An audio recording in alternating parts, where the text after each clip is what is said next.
Assalamualaikum warahmatullahi wabarakatuh.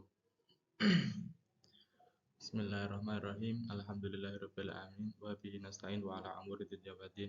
Wassalatu wassalamu ala asrofil anbiya wal mursalin sayyidina wa maulana Muhammadin wa ala alihi washabbihi ajmain. Pertama-tama marilah kita panjatkan puji syukur kehadirat Allah Subhanahu wa taala dan sholawat serta salam kepada baginda Nabi Agung Muhammad sallallahu alaihi wasallam. Allahumma sholli ala sayyidina Muhammad. Kami dari kelompok 4 akan memberikan pemaparan materi kepada mahasiswa tentang basidiomycota yang anggotanya terdiri dari satu, saya sendiri yaitu Muhammad Arif Fatur Rahman, dan yang kedua ada Diah Setiawati, yang ketiga ada Natasha Eka Amelia, dan keempat ada Nadia Naimatun Latifah. Untuk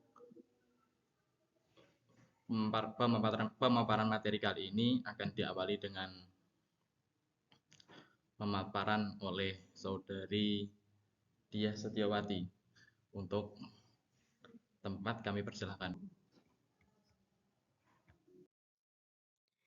Yang pertama yaitu pengertian makrofungi. Istilah jamur atau fungi berasal dari bahasa Yunani yaitu fungus atau mushroom, yang berarti tumbuh dengan subur. Istilah fungi biasa ditunjukkan kepada fungi yang memiliki tubuh buah serta tumbuh atau muncul di atas tanah atau pepohonan. Makrofungi yang ditemukan sebagian besar berasal dari kelompok Basidiomycota, Ascomycota, dan beberapa di antaranya adalah Zygomycota. Yang kedua, ada peran makrofungi. Makrofungi berperan penting dalam semua kondisi ekosistem hutan, termasuk ekosistem lahan gambut.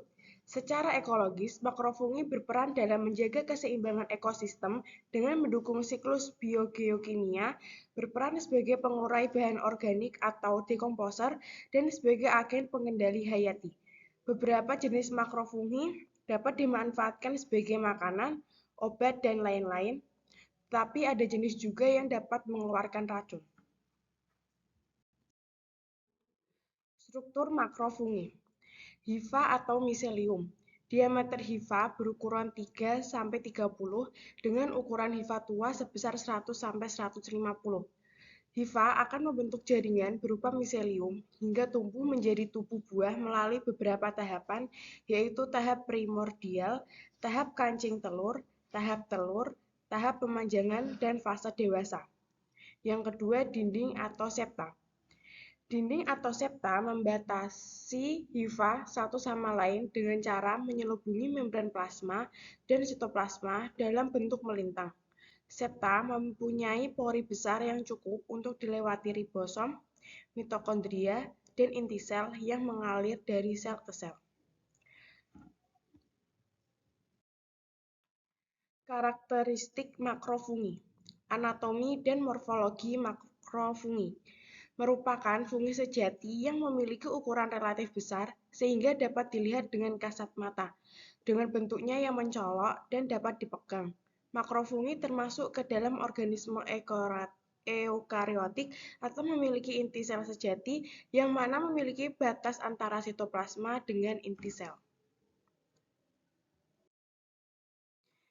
Kompartemen lain dalam sel makrofungi tersusun lengkap, di antaranya yaitu ada nukleus, mitokondria, ribosom, retikulum endoplasma, badan Golgi, vesikel, dan mikrobodies.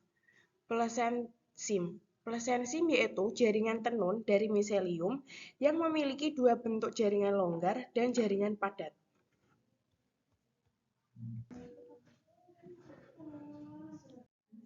Baik, kemudian dilanjutkan stroma, di mana stroma yaitu suatu jaringan hifa padat yang berfungsi sebagai bantalan untuk tumbuhnya bagian-bagian yang lain.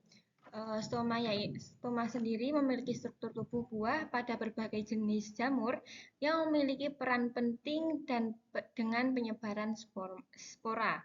Kemudian sklerotium, di mana sklerotium yaitu jaringan padat seperti rizopor yang berfungsi untuk pelekatan. Sclerotium sendiri memiliki struktur tubuh pada morfologi makrofungi yang berbentuk keras, padat, dan terkubur di dalam substrat atau jaringan tumbuhan. Kemudian selanjutnya yaitu spora, di mana spora yaitu ujung hifa fungi yang menggelembung membentuk wadah, sedangkan protoplasmanya menjadi spora. Kemudian memasuki pengertian Basidiomycota. Kata Basidiomycota berasal dari kata basidium yang berarti kubus dan myces atau jamur. Nama Basidiomycota berasal dari kata basidium, yaitu suatu tahapan diploid dalam daur hidup Basidiomycota yang terbentuk seperti gada. Pada umumnya, jamur ini merupakan parubah. Yang penting, Basidiomycota merupakan divisi dengan spesies yang paling banyak digunakan untuk dikonsumsi secara langsung, baik sebagai bahan makanan maupun sebagai bahan obat-obatan. Nah, karakteristiknya yaitu satu, umumnya bersifat makroskopis. Yang kedua yaitu dinding sel tersusun dari kitin. Yang ketiga, sel-selnya tidak berklorofil. Yang keempat, hifanya bersekat. Yang kelima, hidupnya ada yang sporofit, parasit, dan bersimbiosis pada akar tumbuhan. Dan yang keenam adalah habitatnya berada di air dan tanah. Kemudian habitat Basidiomycota sendiri umumnya hidup sebagai sporofit pada sisa-sisa makhluk hidup, misalnya serasa daun di tanah, menak padi, dan batang pohon jati.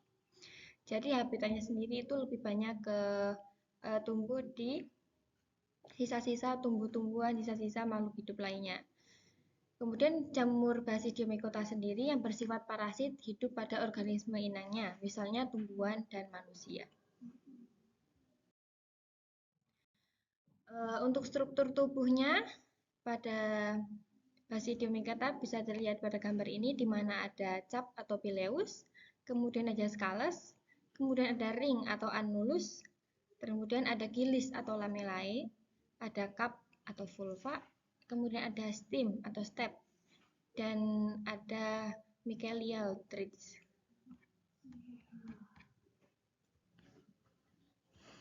Selanjutnya ada bagian dari miselium atau macam-macam dari miselium. Saya jelaskan sendiri miselium yaitu bagian jamur multiselular yang dibentuk oleh kumpulan beberapa hifa. Fungsi dari miselium ini yaitu sebagai penyerap makanan dari organisme lain atau sisa-sisa organisme. Untuk miselium yang vegetatif yaitu yang menyerap makanan. Dan bagian miselium juga ada yang berdiferensiasi membentuk alat reproduksi yang disebut miselium generatif.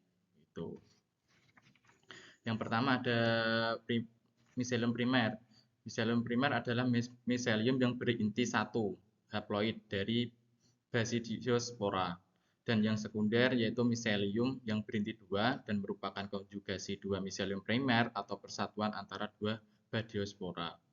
Dan yang nomor tiga, miselium tersier, yaitu miselium yang terdiri dari miselium sekunder yang terhimpun dan juga merupakan jaringan yang telah teratur pada permukaan basidioscap dan yang menghasilkan Basidiosperma.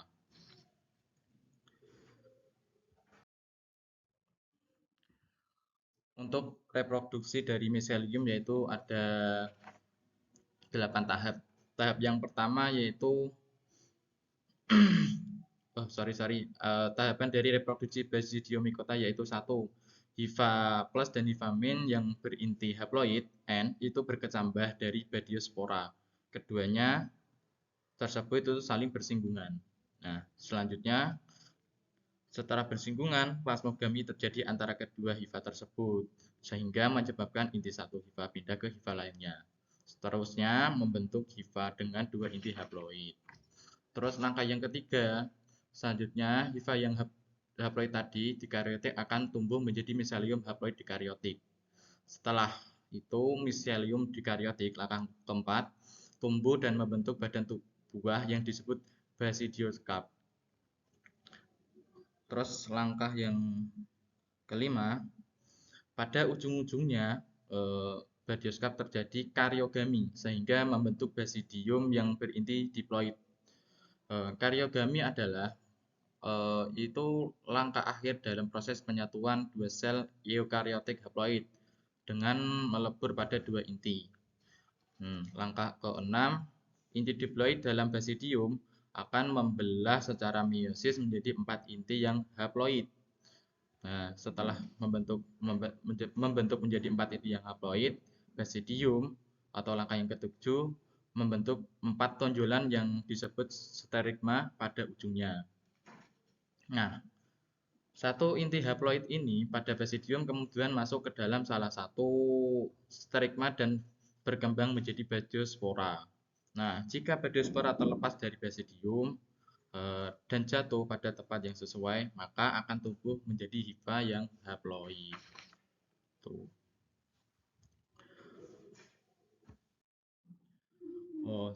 Klasifikasi dari ordo Agaricales yaitu ordo Agaricales kebanyakan itu berwarna putih atau putih kecoklatan dengan lipatan yang gelap.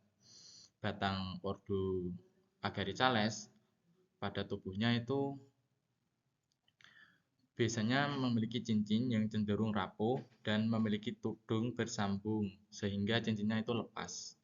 Nah, hidup dari fungi Agaricales yaitu dengan mendekomposisi kotoran pada tanah sehingga dapat dengan mudah ditemukan pada kotoran sapi.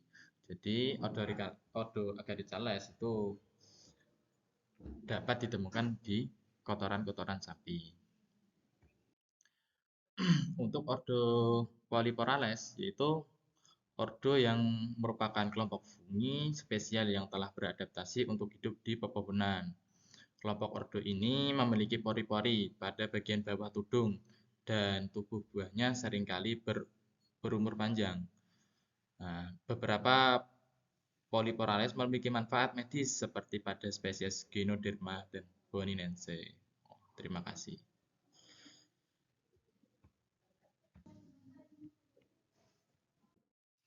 Selanjutnya yaitu peranan jamur. Peranan jamur dibagi menjadi dua, yaitu peranan jamur positif dan peranan jamur negatif. Peranan jamur positif atau menguntungkan. Budidaya jamur yang dapat dikonsumsi telah banyak dilakukan orang, yaitu dengan menggunakan limbah pertanian sebagai media tumbuhnya. Budidaya jamur yang dapat dimakan merupakan salah satu cara mengatasi kekurangan pangan dan gizi, menganekaragaman pola konsumsi pangan rakyat. Macam-macam jamur Basidiomycota yang menguntungkan. Yang pertama yaitu jamur tiram. Jamur tiram digunakan sebagai bahan dasar masakan dan makanan ringan. Kandungan sumber protein nabati yang tidak mengandung kolesterol bisa mencegah timbulnya penyakit darah tinggi dan jantung, mengurangi berat badan dan diabetes. Kandungan asam folat dalam jamur tiram yang tinggi juga dapat menyembuhkan anemia dan obat anti tumor, mencegah dan menanggulangi kekurangan gizi. Yang kedua yaitu jamur kancing, Agaricus bisporus. Jamur kancing berfungsi sebagai sumber protein nabati dan mengurangi risiko penyumbatan pembuluh darah koroner. Jamur kancing biasanya dimanfaatkan sebagai bahan baku kosmetik dan formula obat penghalus kulit. Yang ketiga, jamur merang, Volvariella volvaceae. Jamur merang digunakan untuk mencegah penyakit anemia, menurunkan darah tinggi, dan pencegahan penyakit kanker. Yang keempat, jamur kuping, Auricularia auricular, dimanfaatkan sebagai dapat mengurangi dahak, memperkuat energi dan kecerdasan, dan melancarkan darah. Lendir yang terdapat dalam jamur kuping berkhasiat untuk menetralkan senyawa bahaya yang terdapat dalam masakan. Jamur kuping juga biasanya mengurangi dahak, memperkuat energi, dan bermanfaat bagi kecerdasan. Yang kelima, jamur shiitake berfungsi meredakan serangan influenza dan menghambat pertumbuhan sel kanker. Yang keenam, jamur enokitake. Jamur enokitake dapat berfungsi untuk menurunkan kolesterol. Selanjutnya yaitu peranan jamur yang negatif atau merugikan. Tidak semua jamur Basidiomycota menguntungkan, ada pula yang merugikan. Jamur Basidiomycota yang merugikan akan menjadi parasit bagi inangnya. Jamur Basidiomycota dapat menghasilkan racun yang berbahaya bagi makhluk hidup, menjadi hama bagi tumbuhan dan penyakit pada hewan. Macam-macam Contoh basidiomycota yang merugikan yaitu ada 3. Yang pertama jamur karat, Hemileia vastarik. Yaitu jamur ini hidup pada kopi, jagung, rumput, gandum, merbaid, dan lain-lain. Disebut jamur karat karena miselium jamur ini tidak melusup jauh dari tempat infeksinya dan membentuk bercak seperti karat, sehingga disebut jamur karat. Yang kedua, jamur gosong. Jamur ini menyebabkan penyakit gosong bengkak pada jagung. Umumnya, jamur ini menyerang tongkol jagung dengan masuk ke dalam biji dan menyebabkan kebengkakan serta terbentuknya kelenjar. Yang ketiga, jamur beracun atau Amanita muscaria. Jamur ini memiliki warna yang bervariasi, mulai dari merah terang, jingga, kuning, hingga putih. Jamur ini mampu tumbuh di berbagai suhu. Amanita muscaria terkenal sangat beracun karena dalam 2-3 jam setelah menghirup jamur ini dapat terjadi diare, vertigo, dan muntah. Sekian presentasi dari kelompok kami, semoga bermanfaat. Terima kasih. Wassalamualaikum warahmatullahi wabarakatuh.